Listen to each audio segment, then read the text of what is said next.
Okay, how are you, YouTube? This video is not a how-to video. It's kind of the trials and tribulations of what I went through doing what I was doing. So, you know, I'm talking about the figures and stuff that you'll see on the data from the ECU, and I mightn't have been 100% correct in some of the stuff I said, but I'm not a mechanic. I'm just a weekend driver warrior trying to get my car sorted out. So there you go. Oh yeah, YouTube, George here. Hope you're well.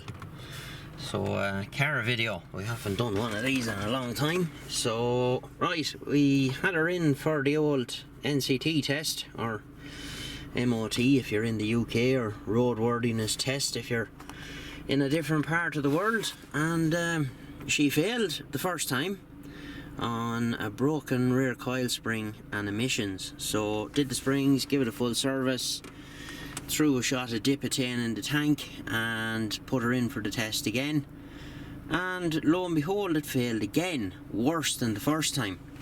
So I said, right, there has to be something wrong, and I brought the car home and had a good look at it, and I discovered where I was taking something out of the boot, and I dropped something on the ground and I was picking it up. The telltale sign on the exhaust tips where they were jet black, and I could tell that she's running rich. So for those of you who haven't seen this before, this is just an old Samsung Tab 4, and we have it hooked up to a Bluetooth dongle in the OBD2 port, and it lets me access all the sensors. So I've configured it this way for the purpose of this video. So we have there's long-term fuel trim, and that should be a lot lower than that, and not only that, it should be well, it should be a lot lower basically. So I'm just kind of warming it up a little bit here now. Short-term fuel trim, you can see there, it's just sitting there. That should be constantly moving up and down. Well, it's moving slightly there now, but our air-fuel ratio is low. You can see there, and it'll drop lower than that as it warms up now. It'll drop down to 12 point something. Ideally, air to fuel ratio should be somewhere around 14, 15 to 1. So confirmed my theory where I seen the black exhaust tips, that it is running rich. Okay, so what's causing it? If we come down here, my first suspicion was the mass airflow meter wasn't working. So if I give it a bit of gas there, you can see it's working. So that's fine, and I tested it with a multimeter as well, just to be sure. There's 1001 videos on YouTube that'll show you how to do that. It's quite simple. This is the O2 sensor 1, and this is our culprit, I think, because that just sits at 0.9, and that should be as close to 0 as we can get it, and we should see fluctuations between that and sensor 2. Sensor 2 was fine, 0.4 volts. That's exactly where it should be. I replaced that sensor 11 months ago. I did a video on that. I replaced it with a Bosch sensor because I got a check engine light, and told me that sensor was gone bad. So this here is the voltage for that's the wideband EQ for sensor 1, and this is the voltage for sensor 1, and it's running at 1 volt. It should be a lot lower. That should be as close to 0 as possible. And also here, if you can see that, closed loop using one O2 sensor, because there's a feedback fault. You know, that kind of led me down the road to where I am now. So that's just the voltage for sensor 2 and volumetric efficiency, which I just kind of put up there to see what that did. So anyway, I ordered me part from mixgarage.ie, I'll put a link in the description of the video to that, because I ordered this. It's currently 20 to 5 on a Saturday evening. I ordered this at 10:30 yesterday morning and it came today. Like, that's exceptional service. So I went with Bosch again. This was I think it was 128 euros or something like that, delivered. And Bosch is decent quality, you know, it's close to OEM. I did ring Mercedes for the crack just to see, and they wanted 346 euros plus VAT for the sensor. And I said to him, no, I said, it's only the sensor I want, not the whole exhaust. And he said, well, that's the price of it. So so a simple enough job to actually change this sensor. You know, changing the sensor itself is pretty easy, as I'll show you now when we pop the bonnet, but you have to get the car up in the air and take 2 under trays off, because Mercedes designers in their wisdom decided to put the plugs for the 202 sensors on the side of the gearbox. So they're way off kind of in this general area underneath, so we have to get her up in the air and get in under it and take the covers off to get to the plugs.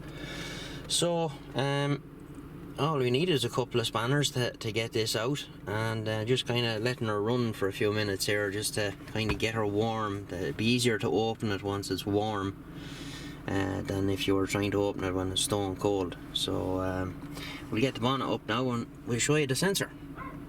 Okay, so we have a look down in the engine bay here, and we'll see, where are we? You can just see our sensor down there with the grey lead, and that lead goes across over the top of the bell housing and down the side of the gearbox. And you know, you don't need any of these fancy O2 sensor sockets, well, not in this car anyway, because you won't fit one of them in down there. So we're just going to use a spanner to open that. We'll get to that in a few minutes. So to get her up in the air and get the covers off, so we'll crack on with that.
Okay, so we're going under the car here.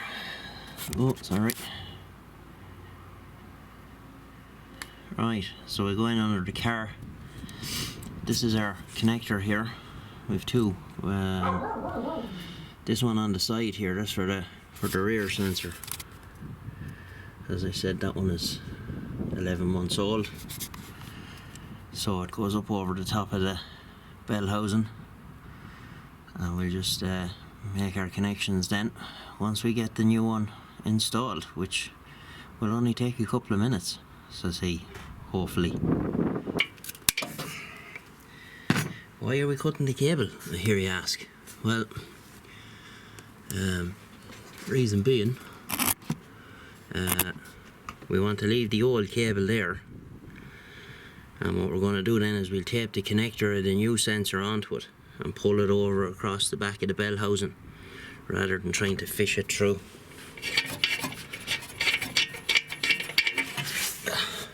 Oh, look at that.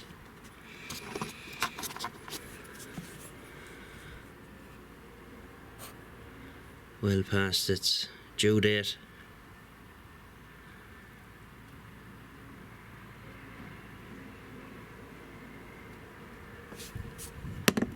So I'll get the new one now.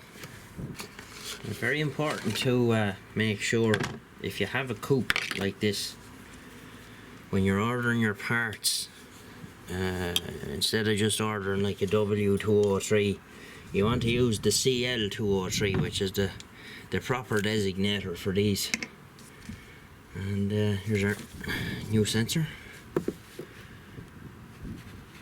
It's like a spark plug on steroids, really.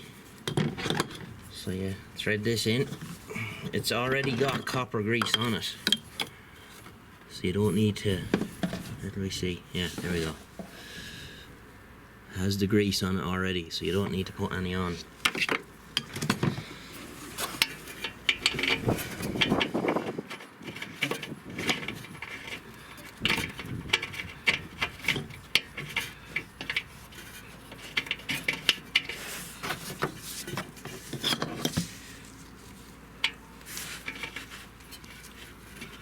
As I'm twisting this in now, I'm kind of twisting the cable as well, because you don't want to damage anything. So hand tight, and then we want a couple of grunts.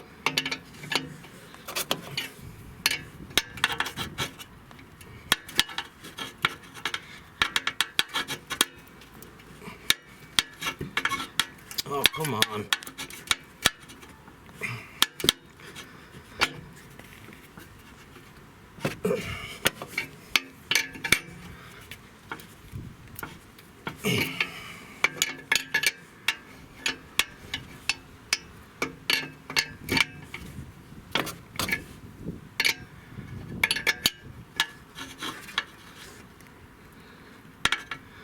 I have to say, oops, it was nice of Mercedes to put the cable there that's holding the camera.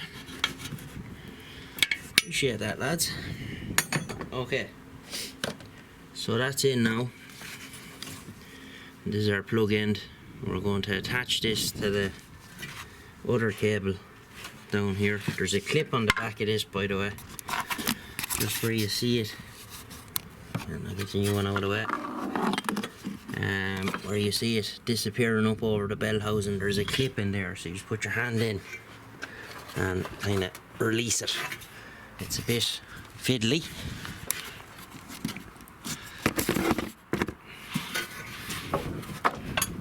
Now it's out. So just get a cable tie now and pull that across.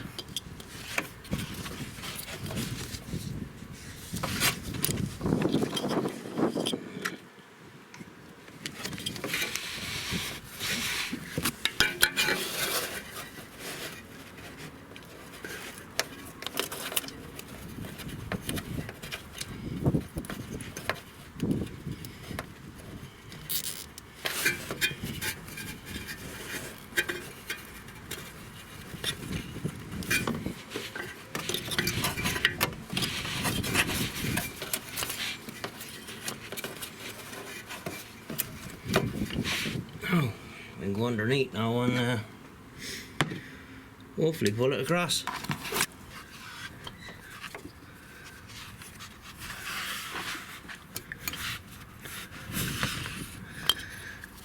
Just like that.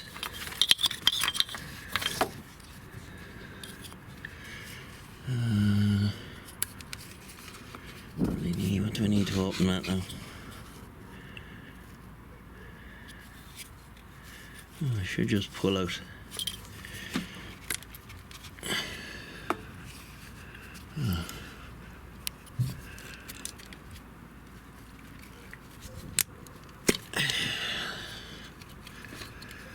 How does that come out of there?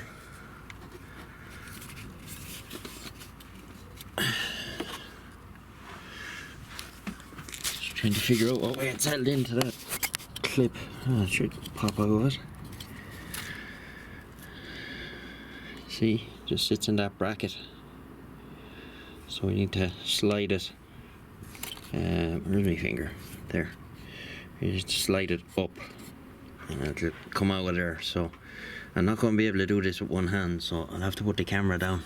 There's two clips on the top of the bell housing at say 11 o'clock and 1 o'clock. So you just want to make sure that you have your cable clipped in. It's a way off. Up there is very hard to see it. So we'll fire it up now and see what sort of readings we get.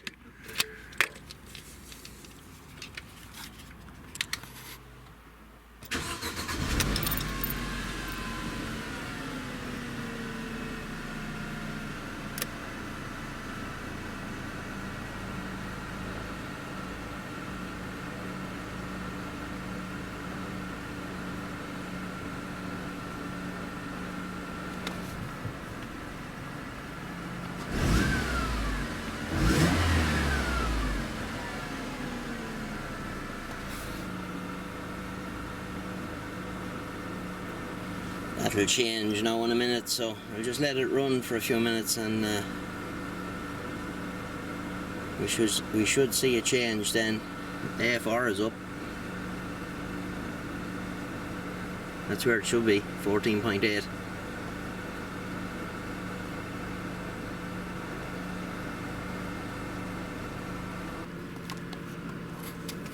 Okay, so what we're seeing now, we're seeing a bit more activity on the short-term fuel trim.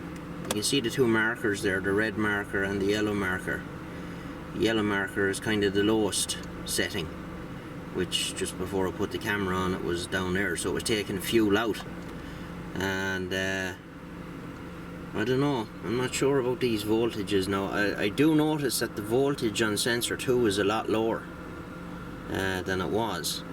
So what we're going to do, we're going to go and get a fresh tank of gas, get rid of that additive I put in, and bring it for a good blast up the motorway, get it good and hot, and see what happens. Like, she's up to temperature now. Focus. 90 degrees now. It'll probably take a while for that long-term fuel trim to come down, a few drive cycles. So basically with our O2 sensor, it's like a generator. When it gets hot, it creates a voltage, sends a voltage to ECU, whether it has to put fuel in, take it out, yada yada yada. So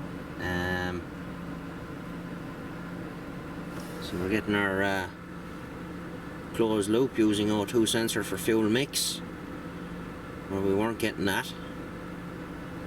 So we'll go and get a tank of Kuwait's finest and bring it for spin, see what happens. You can see it's pulling fuel out there now. I just seen the long-term fuel trim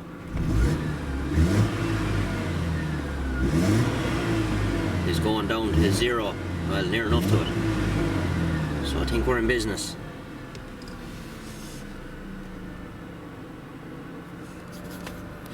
I've been reading about this on the internet, this thing here. It says that a lot of these scanner apps, they bring up this fault when there's not actually any fault there at all. So we won't pay any heed to that. We'll get rid of it.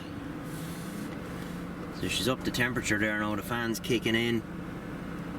95 degrees. You see the fuel, short-term fuel trim there is pulling the fuel out.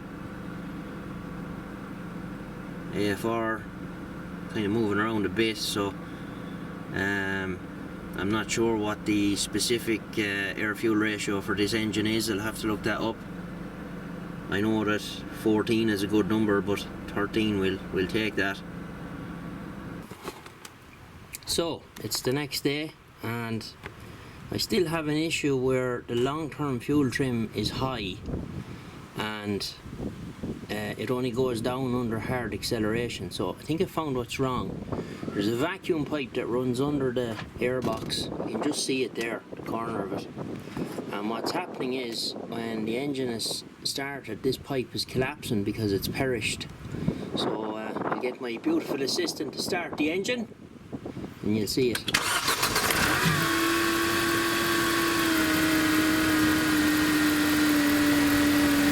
Okay. See? So I believe that that's our problem. So I'm going to have to order this pipe and a tool to let me extract the airbox, because there's a clip in here. There's a clip in here before the mass airflow sensor that is very awkward to get to. It's a way off down in there, and you need this tool to get it out. So I'll have to order one of those as well. So I'll get that stuff ordered up, and then we'll continue on. So basically what's happening is, we have, you know, I shouldn't be squashing in like that. That pipe is perished, so we need to replace that. And I reckon once we do that, we'll be golden. So I'm also noticing here a little bit of oil weepage from the cam sensor magnets. So we'll have to get a few quid together and get a kit, along with the extensions for the, sorry about the wind now, along with the extensions for the cam sensor magnet wires that stops any oil ingressing into them. So I reckon that's what the problem is. So we'll be back in a couple of days when the parts arrive. Right, so just to tack this on, that's where the long-term fuel trim is now. Okay, and we can see the short-term fuel trim is doing what it's supposed to do now. It's taking fuel out, it's putting fuel in. That's working. That wasn't working at all until I changed the sensor. So how this affects things is that we have a restriction after the mass airflow sensor, which is throwing everything out, and the ECU has the engine running in a permanent rich state because it knows that things aren't right. Now I'm not sure if this will work doing it here in the driveway, but out on the road under hard acceleration, yeah, you can see that drop down for a second, because the you know, a vacuum restriction like that under hard acceleration for a couple of seconds will not affect what's going on. So I reckon once we get that pipe changed out, we'll be good. So I need to go in now and get on to Mick's garage again and give him some more money and buy the pipe, which is, I think it's 15 quid or something like that, and hopefully that will sort the problem out. Okay, so it's a couple of days later. What I've done here is I've pulled the rocker cover off, and quite a bit of ripping involved, but I cleaned out all the breather system. So this is the breather here. The pipe goes way off this way, and underneath then you have this pipe is part of it, this pipe is part of it, and it connects through this seal here and here. So cleaned all that out, and first thing I did was, of course, before I started, was I disconnected the battery. I had to disconnect the ECU, and next job now, I'm going to put the rocker cover back on and get all that sorted out. And away off in there, I'll get something to point with. It's hard to see this now. There's a clip here, and the airbox is clipped on there. So we're going to get to that with this gadget here. I have to go and borrow that. I ordered one it's not here yet, so we can clamp. It's one of these clamps where you have to squeeze it and it opens. So this lad kind of hooks on, and you pull the handle and it squeezes it, and you can lock it off. You just leave the clamp there, and we get the airbox out so we can get to our pipe. So that's where we are for now.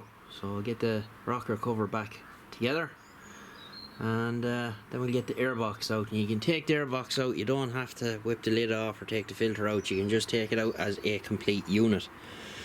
There's 2 bolts in it. There's a bolt here and here, and it sits on 2 pins here on the far side. So you just lift up the back of the airbox and you push it back towards the rear of the car and lift it out. So that's where we are for now. So we'll get this rocker cover back together. Right, end of the day. We had to do quite a bit more ripping than we anticipated. Reason being, we could get to our hose, the top hose that comes across here, across the inlet manifold into the airbox. We could get to that no problem. And then I discovered that there's another 2 hoses. One comes up over here, goes left into a one-way valve, and then it 90s into the bottom of this. It's like a regulated valve for pressure or something like that. It's large bore into small bore. So, and then our pipe comes up and across. So these 2 pipes were perished as well. You can see here, like this is the one that was under the airbox, and like it's, you know, it's like jelly. This one is the one with the one-way valve. It's quite soft as well. So these are ordered from Mercedes. I ordered those today. So we cleaned all the parts on the side of the block because there was oil everywhere, because the crankcase pressure was so high. It had to come out somewhere. But yeah, I took some footage on my phone. This loose here, the oil cap, and you could just see it dancing about. I'll insert that here. And quite entertaining to look at, but the pressure was quite high coming out, so I just put my little cover back on there. So I've everything cleaned, and so I have cleaned the inlet manifold and the throttle actuator, all cleaned. Cleaned the airbox. I removed the ECU off it, cleaned it inside and out. I have a new MAF ordered. That's the original one. So I have a Pierberg ordered. Fuel rail. This is a part of the silencer for the supercharger to keep it quiet. And this is another silencer which goes down to the intercooler. And the blower itself, which is an Eaton unit. And that came out quite easy. There's only 3 bolt holes that in. I had that out in a couple of minutes. That was absolutely no problem at all to take out. So yeah, I have her up on all 4 up in the air, because I have a fuel filter to do, but I'm not doing that now. I'm too tired. Been at this all day. So I've everything ready to go inside. Oh, close the bonnet, and she'll be good to go. So the whole vacuum system was blocked up, and apparently this model W203 with the M271 engine, which this is, they were recalled in the States for this very problem that I'm fixing here. The pipes were made out of incorrect material, and they perished quite quickly. So there you go. So they're all cleaned down, courtesy of 10 litres of kerosene. It's another thing now. I have to get that's the next job, to do the cam magnets and get the extensions for the wiring loop, stop any oil migrating back into it. Clean as a whistle back at the ECU end, so But this thing has low mileage on it, so shouldn't be an issue. So we'll give her a good clean down under the bonnet when we're done.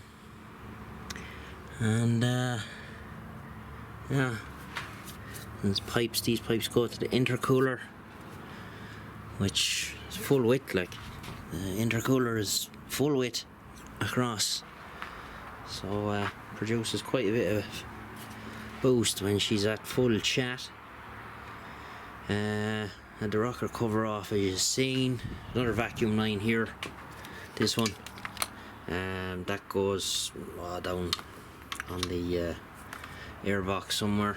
We'll I have some new pipe for that, because that's quite soft as well, so I'm not taking any chances and just swapping everything out. Hopefully I have it done Tuesday before I go back to work Wednesday. Today is Friday, so waiting for parts, but I still have a few jobs to do, so there we go. Everything came out quite handy, the injectors and fuel rail, and it's all easy enough, you know. So I put new O-rings on them injectors now before I put the fuel rail back in. So that's it, everything is cleaned and ready. Happy days.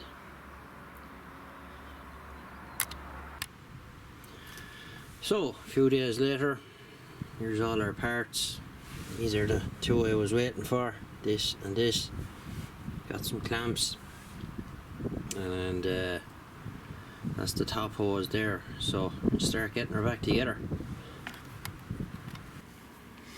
So there's our hose back in, and seems to be a bit of confusion with this check valve. The Mercedes diagram shows it orientated the other way, and if you do that, the crankcase pressure can't get out, so I have the arrows pointed away from the engine towards the intake, so it doesn't make sense for it to be not allowing the crankcase pressure to get out, so that's the way I'm putting it in. That's the way the one that was in it was anyway. So there's one clamp on it, and yeah, start putting her back together now. Right then, so the stage we're at now, we've got the blower back in, inlet manifold's back on, fuel rail is back on, injectors are in, plugged in, fuel line is reconnected, just reconnecting sensors now, and we can drop in the airbox once we put this on it. It's a brand new MAF sensor. So it's a Pureberg, decent make. So we'll put that on, and we'll be good to go, hopefully.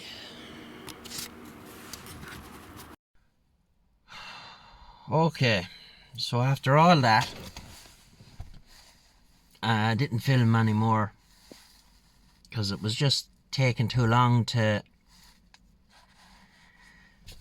do what I was trying to do and film it all. So long story short, I put the rest of it back together, changed the MAF sensor, fired it up, and was running fine, and put it back in for the test, and it failed again. Worse. Every time it went in 3 times, and each time it went back in, it failed worse than the previous time. So, like, I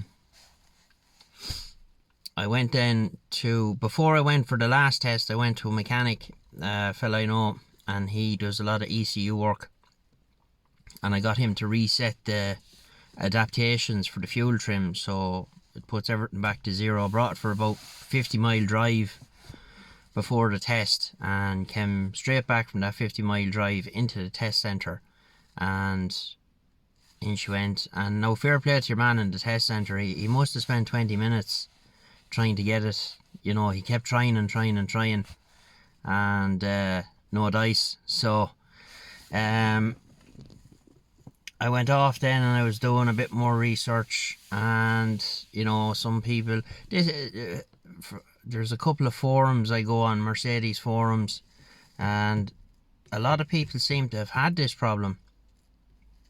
And I was at the stage where I was after putting about, between everything, like the MAF sensor was €200, and you know, the 100 and whatever for the O2 sensor, the pre catalytic converter one, and I serviced it, and I done this and done that, bought dip 10 and yada. So we're up on the guts of €600 at this stage, and it failed for the third time. So I said to myself, like, you know, what's the story here? So started reading a bit of stuff then, and a few people seem to have had this problem in the UK, and like one fellow went on further than me. He put in a brand new catalytic converter, still failed. Then he went and he changed all the injectors, still failed. And I don't know, he hadn't posted any more after that, so I don't know what the outcome of it was, but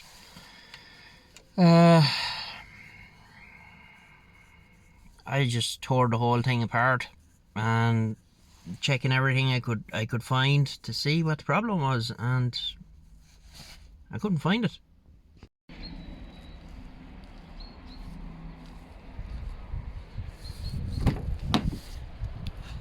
I left no stone unturned. I took everything out. Couldn't find the problem.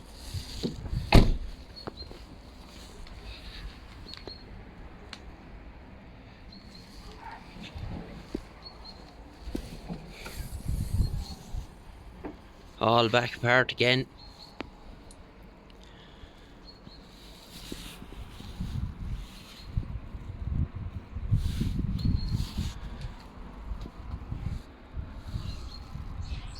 So there you have it. That's the end of that. I decided I wasn't putting any more money into it.